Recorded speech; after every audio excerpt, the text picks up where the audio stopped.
Shalom. First and foremost, I'd like to give all praise and glory to Yahweh Ba'Shem, Yahweh Shai Ba'Hashem, Rakakadash. Double honors to the elders, apostle, great millstone, preaching his word, truthfully and sincerely. Shalom to the Akim, scattered through the four corners of the globe, preaching his word, truthfully and sincerely.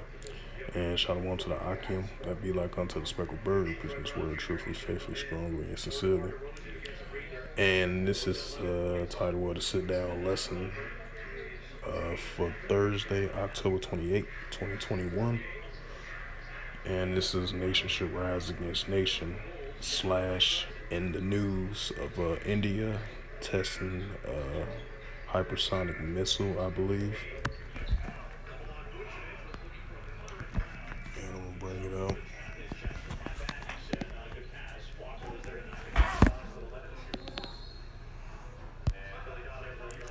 So lock here for a second.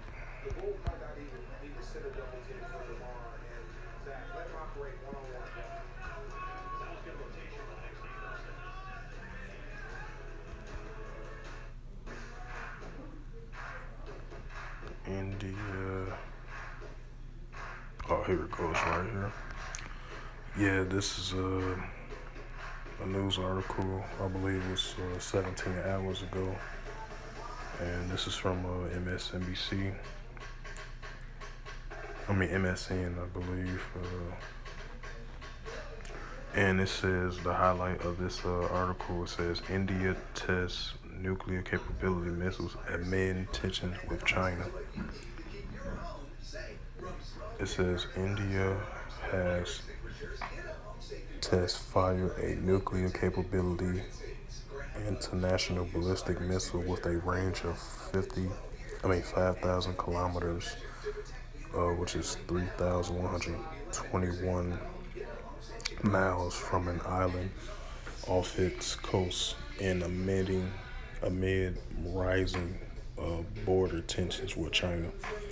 The success launch on Wednesday was in line with India's policy to have credible minimum deterrence that underpins the commitments to no first use, said a government statement.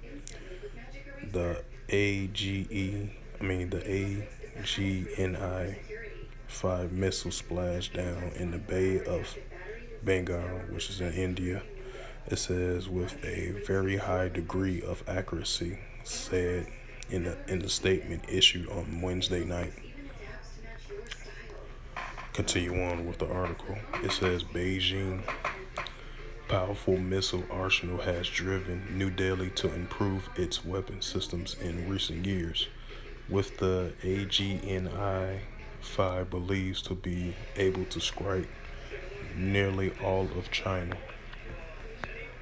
And it says India is already ready to strike anywhere inside the neighboring Pakistan and its arch rival, against whom it has fought 3 years since gaining independence from the British colonies in 1947. And it says India has been deploying its medium and long-range missiles with and without nuclear warheads since the 1990s, admitting increasing strategic competition with China and a major boost to the country's defiance capability. It says the tension between them flared last year over a long dispute sector of their border in the mountainous Lakshya area. India is also increasing suspicious of Beijing's effort to heighten its influence in the Indian Ocean. Talks between China and India commander to disengage troops from key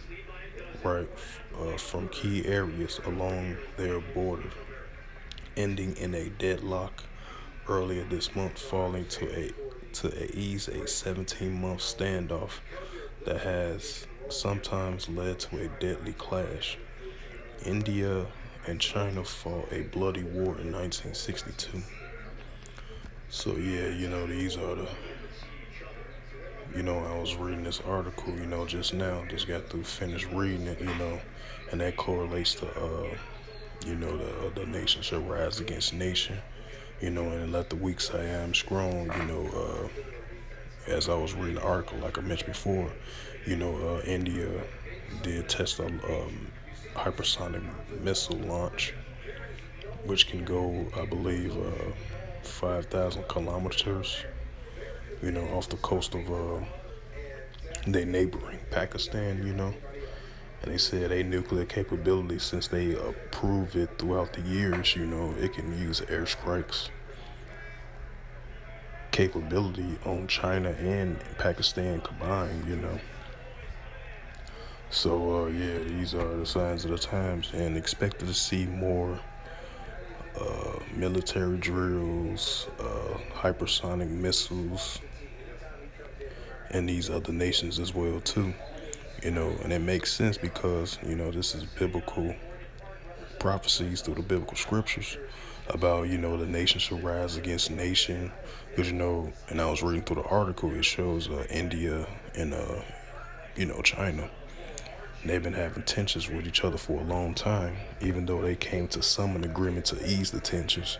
But the tension's been going on back and forth over the border, between these two. So, these are examples of the nation shall rise against nation and kingdom against kingdom. You're seeing that in these last days. Even though it might not fully shows that, but it's showing signs of that.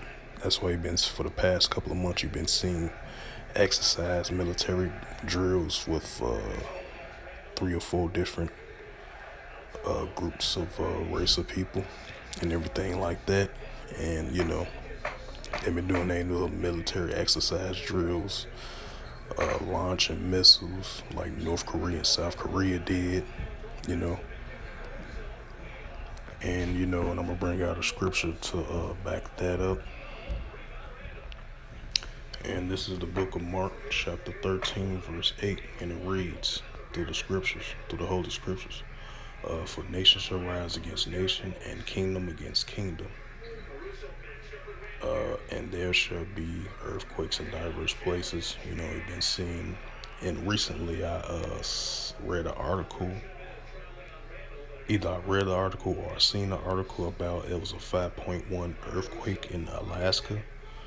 So you're starting to see earthquakes in diverse places in these last days, and continue on with the Holy Scriptures. And there shall be famine and trouble, right? Because you're seeing famine throughout these other countries and stuff like that, and famine is starting to worsen in Yemen, in Afghanistan, and, countries like that, for an example, those are famines, and famine is starting to hit throughout the whole planet Earth in these last days, and troubles. And these are the beginning of sorrows, right? We're starting to see these, the beginning of sorrows, of the love of many shall wax cold. Seeing that, like I brought out that article happened over there in Florida, those 3 teens plotted to kill their former classmates.